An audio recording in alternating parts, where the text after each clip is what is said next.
Bolsonaro, Lula, eu, grandes youtubers, hoje eu preciso muito falar com vocês sobre tudo isso. Salve galera, eu sou Maurício Ricardo, inscreva-se no meu canal, eu tô rindo, depois vocês vão entender por quê. Ative as notificações, dê seu like ou seu dislike e deixe um comentário. Então, eu vim parar aqui de um jeito estranho nesse canal, que tá com 98.400 e poucos inscritos no momento em que eu converso com vocês, em menos de um ano. Aí já começam a chegar propostas de network, querendo que você entre lá, porque o número de audiência começa a ficar significante. As coisas que você fala começam a render comentários na rua. Então eu que moro em Uberlândia há muito tempo, agora passo por uma fase em que algumas pessoas que se identificam com o que eu falo vêm muito carinhosamente conversar comigo, me pedir selfie, autógrafo. Isso acontece aqui. Claro que eu sou conhecido por várias outras coisas, é uma cidade que me trata com muito carinho, porque eu já apresentei telejornal aqui.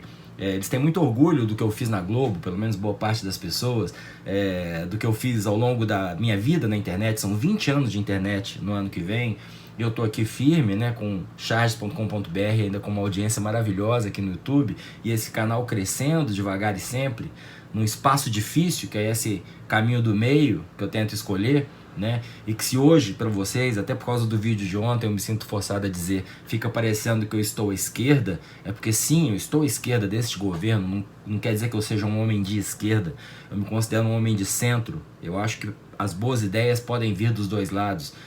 Eu acho que o marxismo na indústria 4.0 precisa ser totalmente repensado, naquele molde tradicional, as relações de trabalho.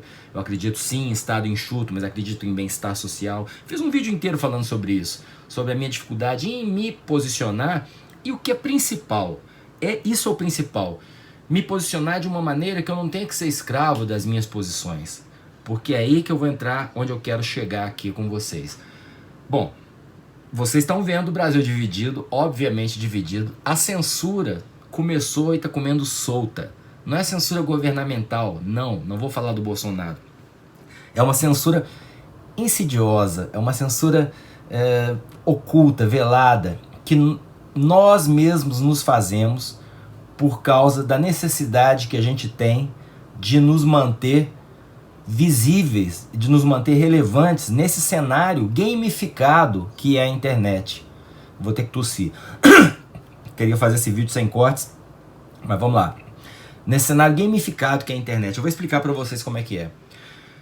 Eu tava lá, tranquilão lá no meu canal no YouTube, e comecei a perceber que meus vídeos de política lá, esses vídeos que eu fazia lá, estão lá. Fala MR era uma playlist do meu canal. Estavam atrapalhando o desempenho das minhas charges, por isso que eu vim pra cá. Eu falei, cara, não. Parei de fazer charge política pela mesma razão. Cada vez que eu fazia uma charge falando mal do Bolsonaro, que é o presidente da República, e eu faço isso só desde os 17 anos de idade, falei de Sarney, de Collor, de Fernando Henrique, de Lula, de Dilma, de Temer, mas do sacrossanto Bolsonaro eu não podia falar porque vinha porrada, até ameaça de morte por causa das minhas falas, quando eu já falei coisas piores até sobre o Lula. Eu em 2006 estava no Jô Soares cantando Festa de Arromba do Mensalão, porque aí é a primeira decepção que eu vou dar pra você que é novo no canal, não sabe qual é a minha, mas eu peço pra você que fique até o final, pelo menos nesse vídeo, não precisa nos outros, não, eu não acredito quando o Lula disse que não sabia, eu botei isso numa música. Não acredito que Fernando Henrique não fazia. Não acredito em tucano, não acredito em petista, não acredito no sonho socialista, entendeu? Eu sou um descrente. Agora por quê? Porque a minha escola é o cartunismo. A minha escola tem que ter uma visão sarcástica. Eu fiz isso a minha vida inteira. Eu aprendi a não confiar nesses caras. E aprendi que as poucas vezes em que eu confiei, eu quebrei a cara. Inclusive a mais recente, que eu acho que é o único político na vida que eu cheguei a elogiar. Falei, olha, que legal essa menina, foi a Tabata Amaral. E eu não fiquei com raiva dela por causa do voto na reforma da Previdência. Eu fiquei com raiva dela por ter contratado o namorado gringo por 23 mil para trabalhar na campanha dela, cara. Com dinheiro de fundo partidário patrocinando relações amorosas. Então você pensa, pô, essa é a menina da periferia que foi para Harvard? Vem daí a minha coisa com a Tabata. E eu sou assim com todos os políticos. a minha primeira visão é de desconfiança, porque é uma selva, a política brasileira é uma selva, e só sobrevive nessa política quem sabe disso. Eu comecei a botar isso em Twitter, tava aparecendo um texto do Carluxo, aí eu resolvi gravar esse vídeo, mas o que eu quero dizer lá, eu tava dizendo no tweet, é muito lógico. A política, ela é assim, muito dinâmica, ela é líquida, ela é fluida, ela é insidiosa mesmo, as coisas vão acontecendo rapidamente, exigem da gente um constante olhar presente, com embasamento histórico e o tempo todo nunca acreditando que alguma teoria seja impossível, porque a gente não sabe o que eles estão conversando nos seus gabinetes fechados. Por outro lado, olha o perigo, você pode virar um conspiracionista que nem um Olavo de Carvalho falando um monte de merda. Isso tudo porque eu falei lá atrás que achava plausível, fiz um vídeo sobre isso, a tal tese de um acordão envolvendo o Supremo e tal, papapá. Apanhei. Você acha que o Lula, Maurício, ia ficar preso, ver a morte da esposa, do neto e tudo, fazendo acordo com os caras que encarceraram ele? Olha, gente, eu não sei. Tudo é ritmo, tudo é timing. Você tá ali, a Lava Jato tá ali com aprovação popular. Pá, pegam o Lula. De repente, vem as denúncias do Flávio Bolsonaro. Descobre-se que o capitão talvez não seja esse homem honesto, porque a maior parte das pessoas que eu conheço, inteligente, falam, votei nele porque é tosco, mas é honesto, vai acabar com a corrupção. A gente descobre que talvez esteja ligado às milícias, que esse desespero para abafar as investigações em torno do filho Flávio, que era ligado ao Queiroz, que é amigo do Jair, que tem filha trabalhando como fantasma no escritório, no gabinete de deputado federal do Jair. Olha como as coisas são interligadas. E aí nesse momento você vê Toffoli, ex-tesoureiro do PT, e Gilmar Mendes dando um jeito de encobrir as denúncias contra o Flávio. Aí hoje fui falar disso, e não sei quem, o Appius, né? O Appius, que levantou a tese de que talvez haja um acordão, inclusive envolvendo o Lula, porque Lula seria Toffoli, na visão dele. Eu não acho impossível, desculpem se isso pareceu olavismo para vocês, mas não, porque quando o Lula foi preso era uma realidade, agora é outra, completamente diferente. Hoje o jogo de sobrevivência está num outro nível. A gente está vendo assim um monte de desistência na ala bolsonarista, e o Bolsonaro está ficando meio que abandonado com os olavistas, que são os mais loucos, os mais conspiratórios, por isso vão ser os últimos a abandonar o barco. São também os mais sugestionáveis, porque Olavo é seita, e como qualquer membro de seita, o que o mestre falar, falou. A gente está vendo situações ridículas de pessoas que foram a favor da CPI da Lava Toga e agora já não são mais porque o mestre Olavo falou não seja a favor da CPI da Lava Toga. Agora, por que isso, né? Não é estranho para vocês, gente, Toffoli e Gilmar, de certa forma, protegendo o Flávio Bolsonaro? Isso não é estranho para vocês? Não parece estranho? E aí veio um cara lá no Twitter e ainda falou assim, o Lula tá lá numa solitária. Mas será que o Lula tá numa solitária? Eu acho que o Lula tá preso, sim, é horrível perder a liberdade, mas ele tá muito bem instalado na carceragem de Curitiba, e eu não sei em que situações. Ele tá corretíssimo em não aceitar sair em qualquer condições agora, que é o que o Deltan Dallagnol adoraria, porque ele já tem direito à progressão de pena e ir para prisão domiciliar, mas ele é um homem de 70 e tantos anos, tá bom? Aí ficam fazendo piadinha, ele não quer sair porque não quer trabalhar. Não, porque eu não sei se ele vai ter mais qualidade de vida tendo que dormir na carceragem de Curitiba, se eu acho que ele já tá com um esquema lá montado, como ex-presidente da República, e nem deveria ser diferente, falar que vai botar o homem numa cela comum com mais 4 estupradores, ou com o pai da Nardoni, essas coisas absurdas. Não, cara. E outra coisa, vamos nos lembrar, só ele foi preso dos figurões da República, só ele, dos grandes figurões da República.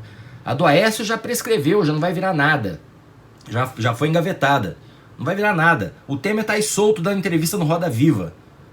Então, gente, esse é um país surreal, é um país surreal. E a minha visão de política não é uma visão inocente ou desinformada, é só uma visão honesta. Honesta no sentido de que eu nunca cheguei aqui e falei uma coisa na qual eu não acredito para sustentar uma posição ou para agradar o meu público, entre aspas. E o que começa a acontecer quando o público começa a crescer? Aqui vamos entrar na parte importante. Gente, YouTube dá prestígio e dá dinheiro.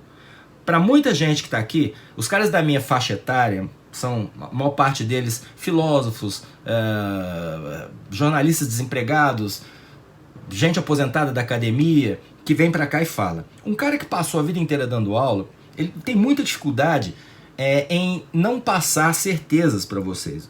Eu vou explicar. O cara chega, se coloca no ar professoral superior, porque só assim vocês vão conversar com ele, porque ele não vai conseguir identificação com vocês de igual para igual, porque ele não é jovem, né? E jovem ouve jovem de igual para igual. Então ele vai usar daquele ar professoral que ele tem, daquele ar, e serve vai do Olavo de Carvalho para qualquer outro, que eu não vou citar nome aqui para não arrumar treta.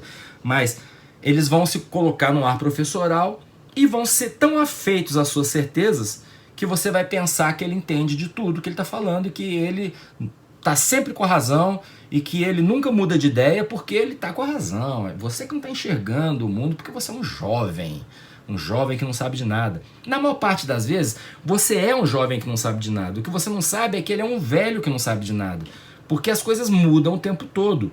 E se você não tiver o tempo todo se atualizando, você rapidamente vai passar a não saber de nada. Ou se você pegar uma ideologia e se apegar a ela só lendo livros escritos há 4, 5, 10, 100 anos atrás, você não vai ter o retrato do Brasil de hoje. Então veja que analisar política é olhar o hoje, olhar o ontem e nunca desconfiar da enorme capacidade que esses caras têm de serem corporativos, de se protegerem e de se unirem quando a corda começa a ruir. Eu sou muito mal interpretado aqui, como eu já disse, muita gente me cumprimenta, mas já tive também bastante situação constrangedora em função de gente que não entende a minha posição política, que adoraria, por exemplo, que eu fosse muito fã do Bolsonaro. É chato isso, amigos que eu amo, ter discussões políticas comigo porque eu não gosto do Bolsonaro. Aí você vai para outro canto, tem lá um maníaco pelo Lula e você fala, cara, também não consigo, desculpe. Agora entendam uma coisa, gente. Ninguém tá aqui a passeio. Ninguém liga essa câmera aqui a passeio. Ninguém. E essa ferramenta é feita para ganhar dinheiro. A ferramenta é ganhar dinheiro. E ela usa a gente, todos nós que produzimos conteúdo, que fomos obrigados a vir para cá, porque é aqui que as coisas acontecem. Eu poderia estar fazendo isso, por exemplo, no Jornal da Cultura, como o Caio Coppola está fazendo agora, se eu tivesse chegado ao grau de fama ou de reconhecimento dentro da sua ala que o Caio Coppola conseguiu, mas não, eu estou em Uberlândia, Minas Gerais, o que eu tenho é essa câmera e é aqui que eu falo com vocês. Começa a acontecer o que, gente? Isso aqui é gamificado. Gamificado. Para quem não sabe, a gamificação é uma coisa usada já em empresas, na escola, todo mundo está usando a gamificação. Eu sei porque eu tenho uma escola de ciência da computação e robótica. É o que faz você ficar viciado no joguinho, é o que faz, por exemplo, quando você vai fazer um curso online, você continuar nele, aquela notificação que te chama, aquele prêmio que te dá. Alguém que já fez um curso online desses, de aplicativo, sabe como é que é. Parabéns, você ganha uma medalha de bronze, mas se você continuar mais um pouquinho hoje, você ganha de prata. Uber usa isso. E o YouTube usa isso contra a gente. Como é que ele usa isso? Dando um prêmio pra mim, quando eu chegar a 100 mil, vou ganhar uma plaquinha. Eu tenho aqui a plaquinha do Charges de 100 mil, a plaquinha de 1 milhão, que já ficou menor do que a plaquinha de 1 milhão de 5 anos atrás, porque mais gente está recebendo placa de 1 milhão. A placa de 100 mil que eu vou receber por esse canal, se eu chegar a receber, vai ser menor do que essa, porque agora tem muito mais gente atingindo 100 mil inscritos. Então, eles me dão a plaquinha, eu fico vendo os meus números diariamente, quantas pessoas viram meus vídeos, eu fico vendo quais são os temas que se eu jogar um título chamativo, vocês vão viver ou não. Eu vejo o quanto de inscrito estou crescendo por dia e o principal, eu vejo o quanto estou ganhando em dólar, se não desmonetizarem o meu vídeo. E acreditem, para quem tem muita audiência, isso aqui dá muito dinheiro. Você pode estar chegando num ponto em que você até sublima esse negócio. Por exemplo, eu acho que um Whindersson ou um Felipe Neto já está numa faixa assim de ganhar muita grana, muita grana. Mas um cara que tem um site, por exemplo, com 20 milhões de audiência, 20 milhões de visualizações mensais, que não é nada incomum, 20 milhões de visualizações, é muita coisa. Esse cara tira mais ou menos 10 mil dólares. Na época de... Porque isso aqui é sazonal também, quando tá na época de vaca gorda. Então ele tira 40 mil reais. Se for só para ligar a câmera, ótimo. Se for para manter uma empresa, como a minha empresa de animação, péssimo. Ainda bem que eu faço outras coisas, tenho outras atividades. Porque não dá para manter um estúdio. Com 40 mil reais você não mantém uma empresa de animação. Mas você ligando o celular para falar 15 minutos, e hoje eu vou fazer sem corte, inclusive para mostrar para vocês que é assim que pode funcionar em muitos casos. Caramba! Meu Deus! Sabe, um canalzinho com 2 milhões de views tira 2 vezes o que um brasileiro médio ganha com curso superior. O cara tira 5, 6 pau numa boa, cara. Então você começa a pensar, pô, tem dinheiro nisso aqui.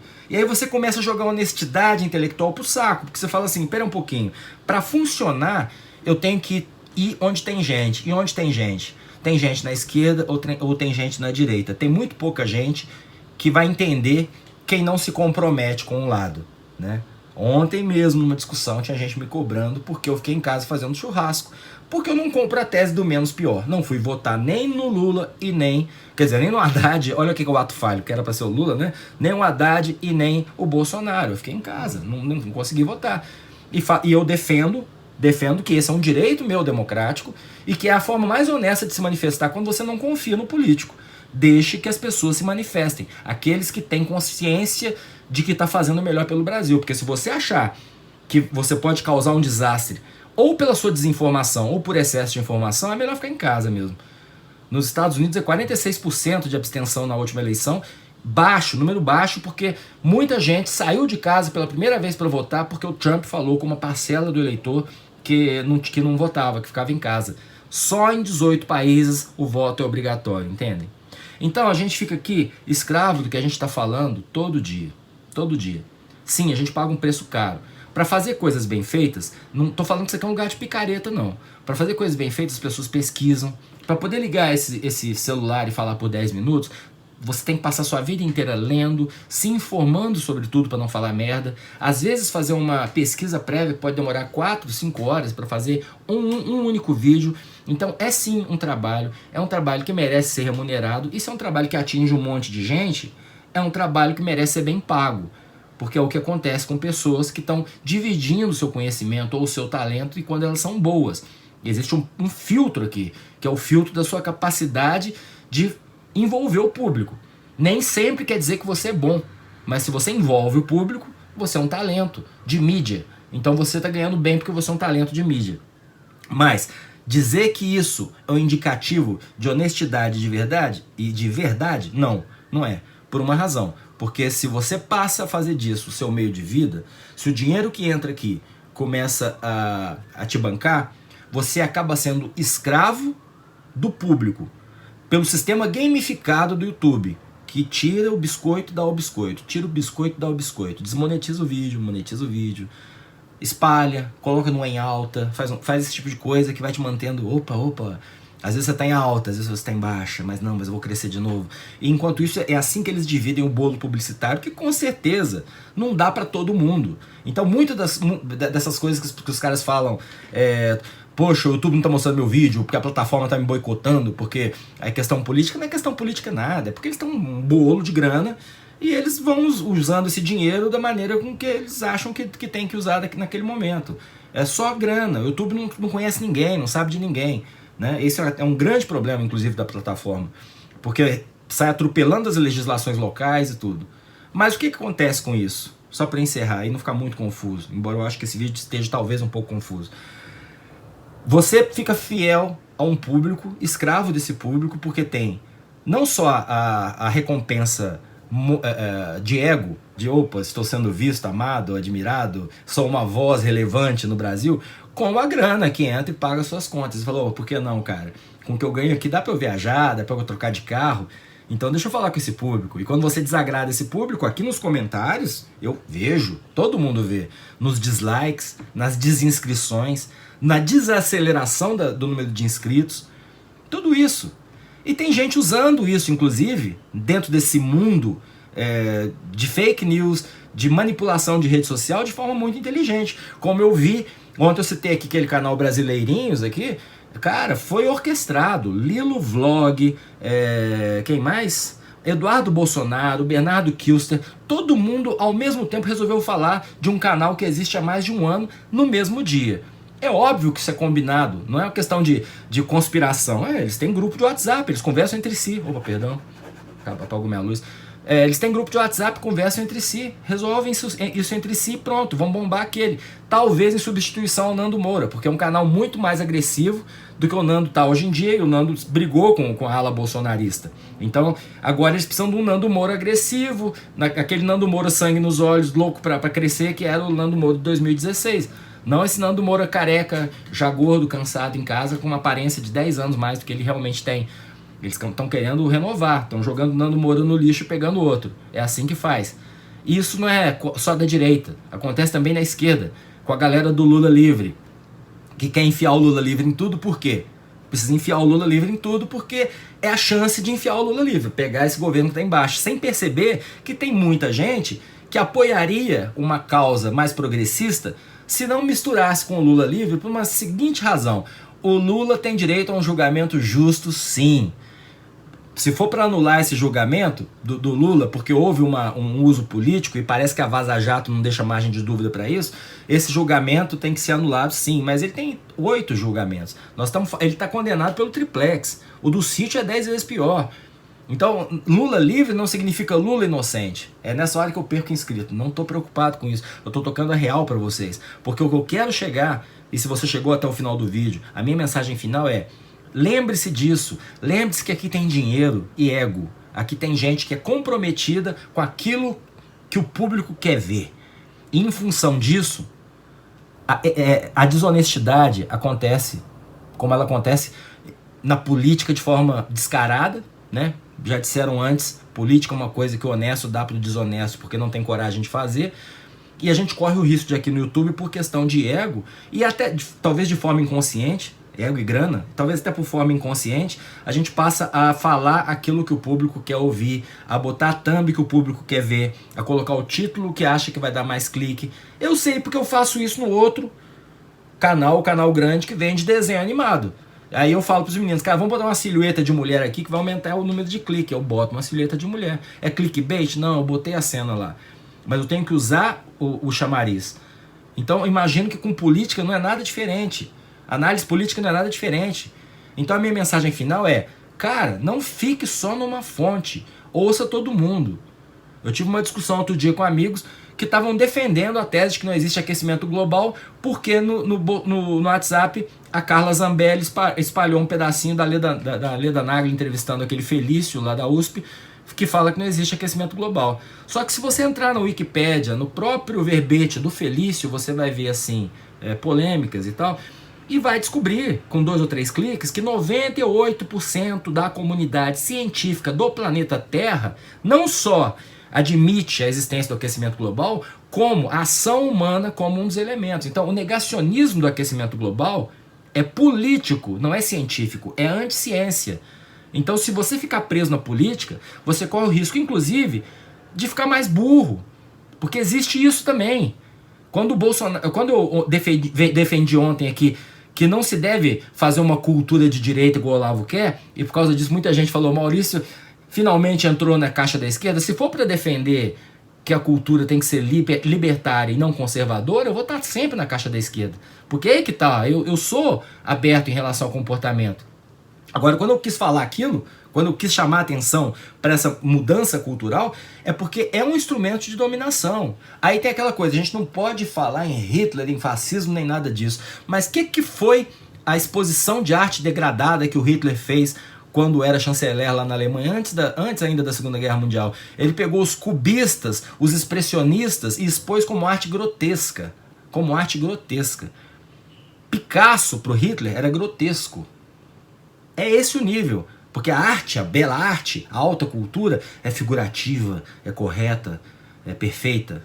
Entendem o que eu quero dizer? Então, gente, fiquem ligados em tudo. Vejam mais de uma fonte. Se algo para te parecer estranho, vai ouvir o outro lado. Se algo não te parecer estranho, se você sentir que você está na contramão de algumas brigas, ou que você está peitando demais gente da sua família e tudo mais, vai ouvir o outro lado. Porque mesmo que a pessoa que esteja falando com você não esteja certa, talvez ela esteja influenciada por outros ângulos de visão. Ninguém é mau caráter assim, ao ponto de chegar e defender o indefensável em família. Não existe isso. A gente faz isso porque tá com a cabeça feita, porque tá manipulado, porque caiu numa bolha. Então a gente tem que romper essa bolha. E com carinho, não é com confronto. Outro dia eu vi: querem dividir a direita. Não. O Brasil foi dividido com esse papo de direita e esquerda. Isso dividiu o Brasil. Como se fosse uma coisa e outra coisa e só. Pense com a sua cabeça. Não confie em ninguém, nem em mim. Esse é o conselho que eu daria para os meus filhos. E aproveito para falar aqui antes que eu me esqueça.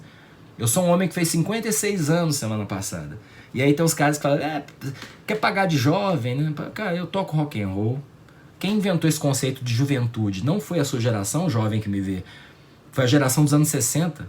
Inclusive, eu nem era nascido quando criou-se o que é a juventude. Antigamente o jovem é só um adulto pequenininho.